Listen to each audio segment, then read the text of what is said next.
ముఖ్యమంత్రి అయ్యారు. ముఖ్యమంత్రి అయిన జగన్మోహన్ రెడ్డి గారు రాజశేఖర రెడ్డి గారి కొడుకు.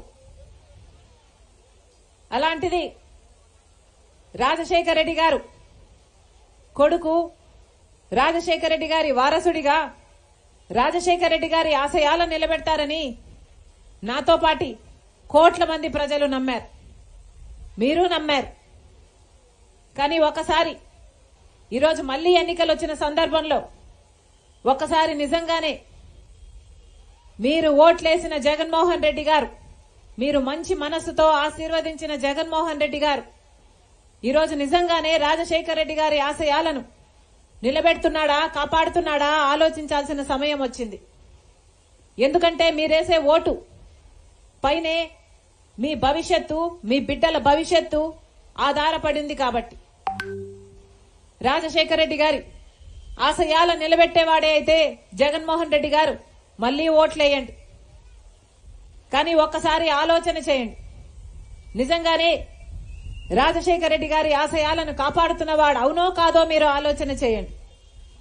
రాజశేఖర రెడ్డి గారు వ్యవసాయమే పండగ అని, రైతే రాజు అని, రైతు పక్షాన రైతు పక్షపాతిగా నిలిచాడు రాజశేఖర రెడ్డి గారు. ఆ రోజు రాజశేఖర రెడ్డి గారు ముఖ్యమంత్రిగా ఉంటే రుణమాఫీ చేశాడు.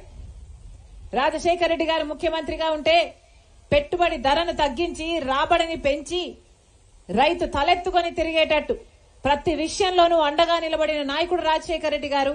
ఆ రోజు వ్యవసాయము పండగ అయింది. కానీ జగన్మోహన్ రెడ్డి గారు ముఖ్యమంత్రి అయ్యాక వ్యవసాయం ఎలా ఉందో మీ అందరికీ తెలుసు.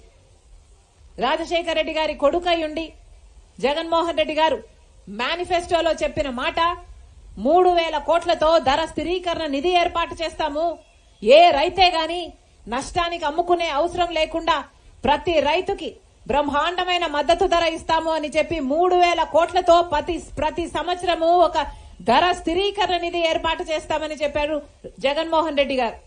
చేశారా? చేయలేదు. ఈరోజు రైతులన్నవాడు లాభం లేక నష్టాల్లో కూరుకుపోయి అప్పుల పాలైపోయాడు. అప్పు లేని రైతున్నాడా మన రాష్ట్రంలో? అప్పు లేని రైతున్నాడన్నా మన రాష్ట్రంలో? మొత్తం అందరము నాశనం అయిపోయారు. ఆలోచన చేయండి. ఆ రోజు రాజశేఖర రెడ్డి గారి కొడుకు జగన్మోహన్ రెడ్డి గారు చెప్పిన మాట 4,000 కోట్లతో పంట నష్టపోతే, వరదొచ్చో కరువొచ్చో పంట నష్టపోతే ఒక నిధి ఏర్పాటు చేస్తాము, ఏ రైతు నష్టపోయినా ఆ నిధిలో నుంచి డబ్బులు ఇస్తాము అని చెప్పారు జగన్మోహన్ రెడ్డి గారు. ఎంతమంది పంట నష్టపోతే ఎంతమందికి డబ్బులు ఇచ్చింది ఈ ప్రభుత్వం? వైసీపీ ప్రభుత్వం ఎవరికీ డబ్బులు ఇవ్వలేదు. అసలు రైతులు నష్టపోతున్నాము, ఆత్మహత్యలు చేసుకుంటున్నాము అని గోలు పెట్టినా పట్టించుకొని ప్రభుత్వము జగన్మోహన్ రెడ్డి గారి ప్రభుత్వంలా తయారైంది. రాజశేఖర రెడ్డి గారు ఉన్నప్పుడు ఇన్పుట్ సబ్సిడీ ఉండే, ఎరువుల మీద సబ్సిడీ ఉండే, డ్రిప్పుల మీద సబ్సిడీ ఉండే, యంత్రాల మీద సబ్సిడీ ఉండే. ఇప్పుడు ఏదైనా ఉన్నాయా అంటే కనీసం డ్రిప్ వేసుకోవడానికి కూడా ప్రభుత్వం సహాయం చేయటం లేదు. అంటే ఇది రైతుల ప్రభుత్వము అని ఎలా అనుకోవాలి? ఒక రైతులే కాదు, మొత్తం అందరినీ మోసం చేసింది వైసీపీ ప్రభుత్వం. ఆలోచన చేయండి. మాట మీద నిలబడేవాడు రాజశేఖర రెడ్డి గారు. కానీ జగన్మోహన్ రెడ్డి గారు ఎన్ని మాటలు ఇచ్చారు. మేనిఫెస్టోలో పూర్తి మద్యపాన నిషేధం అన్నాడు. అక్క చెల్లెలందరూ, నా అక్క చెల్లెలు మీకు మాటిస్తున్నారు, పూర్తి మద్యపాన నిషేధం చేయకపోతే అసలు ఎన్నికల్లో ఓట్లు కూడా అడగను అన్నాడు జగన్మోహన్ రెడ్డి గారు. గుర్తుందమ్మా? మేనిఫెస్టో అంటే నాకు భగవద్గీత లాంటిది, నాకు ఖురాన్ లాంటిది, నాకు బైబిల్ లాంటిది, మేనిఫెస్టోలో పెడుతున్నారు పూర్తి మద్యపాన నిషేధం అన్న జగన్మోహన్ రెడ్డి గారు ఈ రోజు పూర్తి మద్యపాన నిషేధం చేయకపోగా ఆఖరికి ఈ రోజు వైసీపీ ప్రభుత్వమే, జగన్మోహన్ రెడ్డి గారి ప్రభుత్వమే మద్యం అమ్ముతుంది అంటే ఇక ఇంతకంటే దిక్కుమాలిన ప్రభుత్వం ఏముంది అని అడుగుతున్నాం. ఈరోజు జగన్మోహన్ రెడ్డి గారి ప్రభుత్వంలో బయట నుంచి మద్యం రాదు. వీళ్ళు ఏం తయారు చేస్తే అదే కొనుక్కోవాలి, ఎంత కమ్ముతే అంతకే కొనుక్కోవాలి. తీరా మంచిది ఇస్తున్నారా అంటే ఏది మంచిది లేదు. మన రాష్ట్రంలో 25% మంది ఎక్కువ గుండె చెడిపోయి, లివర్ చెడిపోయి మద్యం తాగడం వల్ల చనిపోతున్న వారు మిగతా రాష్ట్రాల్లో పోలిస్తే మన రాష్ట్రంలో ఎక్కువ. అంత నాసి రకం మద్యం అమ్ముతుంది ఆంధ్రప్రదేశ్ ప్రభుత్వం. ఏమమ్ముతుంది? ఒక్కటైనా పనికొచ్చేది ఉందా అంటే ఏదో చెప్తున్నారు. అమ్మా భూమ్ అని అమ్ముతున్నారు. ఇంకేంటి? క్యాపిటల్ అట, స్పెషల్ స్టేటస్ అట, డిఎస్సీ అట, అయ్యా జగన్మోహన్ రెడ్డి గారు వాగ్దానాలన్నీ ఎక్కడ నిలబెట్టుకున్నారయ్యా అంటే ఎక్కడా? అన్ని మద్యం షాపులో నిలబెట్టుకున్నారు. ఇదేనా రాజశేఖర రెడ్డి గారి ఆశయాలను నిలబెట్టడం అంటే? ఇదేనా? ఎక్కడా లేదు ప్రపంచంలో, మన రాష్ట్రంలోనే ఉంది. ఎక్కడ డిజిటల్ పేమెంట్స్ లేకుండానే మద్యం అమ్మేది, ఓన్లీ క్యాష్ అట, మన రాష్ట్రంలోనే ఉంది. అంటే ఎంత అమ్ముతున్నారు, ఎంతకు అమ్ముతున్నారు, అసలు లెక్కలే లేవు. స్టేట్ ట్యాక్స్ ఏమిటి, సెంట్రల్ ట్యాక్స్ ఏమిటి, ఎక్సైజ్ డ్యూటీలు ఏమిటి, కడుతున్నారా లేదా, ఎవరు ఒక ఆడిట్ చేసే వాళ్లే లేరు. ఇదేనా రాజశేఖర రెడ్డి గారి ఆశయాలను నిలబెట్టడం అంటే? ఇంతమంది బిడ్డలు ఉన్నారు, బిడ్డలకు ఉద్యోగాలు వస్తున్నాయా అంటే రాజశేఖర రెడ్డి గారు ఉన్నప్పుడు ఎంత అద్భుతంగా రాజశేఖర రెడ్డి గారు ఏమనేవారు? మీరు డాక్టర్ అవుతారా, మీరు ఇంజనీర్ అవుతారా, మీరు ఎంబీఏ చేస్తారా, మీరు ఎంసీఏ చేస్తారా, మీరు ఏది కావాలంటే అది చదువుకోండి, ప్రభుత్వమే ఉచితంగా చదివిస్తుంది అని చెప్పాడు రాజశేఖర రెడ్డి గారు. ఉందా ఇప్పుడు ఫీజు రీంబర్స్మెంట్? ఇప్పుడు ఫీజు రీంబర్స్మెంట్ లేదు కదా. కనీసం బిడ్డలు కూలీ నాలి చేసి కన్న తల్లిదండ్రులే అప్పు సొప్పు చేసి పిల్లల్ని చదివించినా కూడా ఉద్యోగాలు రావటం లేదు. ఏం చెప్పాడు జగన్మోహన్ రెడ్డి గారు?